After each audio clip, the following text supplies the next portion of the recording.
the question I had was back at the pool, like the key aspects you said, it was this level, the middle level, and then the bigs. The showcases that I've gone to, they talk about that, but they don't go into depth with it. And I was wondering what the key aspects were to get to that, like the big level, to get noticed like that. I was wondering what you had. Well, I mean, the first key is you have to put yourself in a position where the scouts and coaches know you're out there. And, I mean, there's different ways it happen. The quickest way to get known by the scouts is to go to the Major League trial camps. Because if you do well there, scouts know the coaches. They know the coaches in their territory. Scouting is by territory. You know, you have to be exposed by one getting out there, and scouts know coaches in their territory, and they'll refer players to coaches, especially junior college coaches. Scouts like to work closely with junior college coaches because you want to play in the big leagues. You got a better, it's quicker in going to junior college because if you go to a four-year school, a scout cannot make contact with you to your junior year or you turn 21 at a four-year school. Most kids don't know that. So you couldn't be drafted out of four-year school till you end of your junior year, you turn 21. At junior college, you can be drafted each year. So you just put yourself in a position where these coaches know. You got to be in, if you're not in a good high school program where you get exposure, tournaments that's going to get you exposed to college coaches. But you got to watch what you're getting into. So you just have to, it's different ways. I can't say one particular way. You know, like I said, we network with a lot of coaches, and 20-some years I know a lot of coaches across the country. So in this business, when you know people, you may not know directly, but when you know people, it's all about networking. So I can pick up the phone to a coach and say, give a description of a ball player and say, I'm looking for a school. You know, when you know coaches and your buddies, they'll, you know, lead you in another direction. So you just have to be in that right situation. Lightning has to strike for you if you don't have exposure. And most high school kids I run into don't have exposure. And I wouldn't deceive you. Every kid that comes to our program, we're not able to help. Even if we tried, I mean, well, he was the right place, right time. He was playing shortstop. He was actually a catcher because our shortstop didn't make that last trip with us, so we moved him out. He wound up getting a full ride.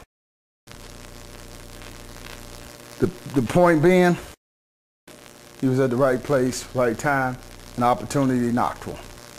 So he got his opportunity when it knocked and the doors opened for him. So when you're out there on that next level, as you advance to that next level, doors open. You know, I knew all the umpires, the coaches, and everybody in the Chicago area. So when there was good players, I'll just, you know, while I'm watching the game, I ask the umpire, you saw anybody I need to see? Or umpires would call me. And they called me about one kid. I went to see this kid. I didn't like the kid. You got to understand one thing about scouts. There's 30 different major league teams. You get 30 kids in the room, 30 scouts in the room to see one kid.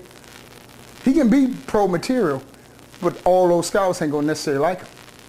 You got to find the one that likes you. Or the one that likes you got to connect with you. So you never know when opportunities go knock. I mean, I can sit and tell you about, you'd be surprised the guys in the big leagues where the opportunity came from. And it wasn't always we knew about them. It was those scouts that beat the sticks, what we call, go out and find them ball players nobody knew about. That's how it was when I was coaching college ball. I go find them ball players nobody knew about.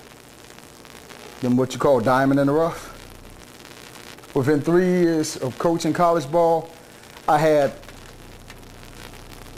6 guys in the top rankings in the nation for hitting.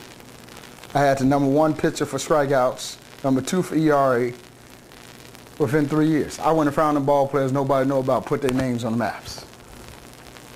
So it's all about opportunity. You got to be, let's put it this way, you got to be around somebody that can get you someplace, or you go no place.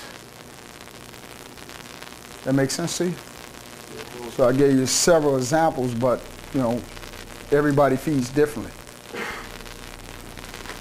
And most people sit there and tell you about the opportunities they get, but most of these people, when you go to these showcases and that, they Zach, what you want to know?